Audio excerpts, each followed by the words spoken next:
This protocol provides a method to identify RNA interactors of an RNA-binding protein PKR in a genome-wide manner.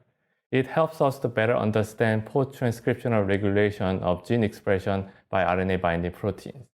The main advantage of this technique is that it utilizes efficient cross-linking of formaldehyde to fix RNAs bound to RNA-binding proteins and enrich them through immunoprecipitation.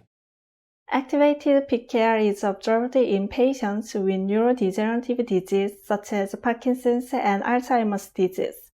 Identifying PKR interacting double-stranded RNAs will help us to better understand the pathogenesis of these degenerative diseases.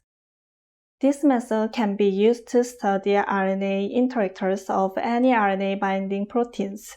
In particular, we believe that this method is useful to study proteins that recognize structured RNAs such as double-stranded RNAs.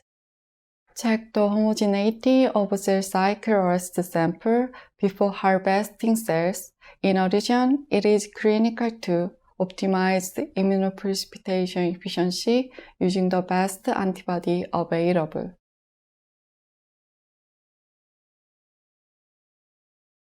To begin, seed 750,000 or 1 million HeLa cells for S or M phase arrested samples, respectively.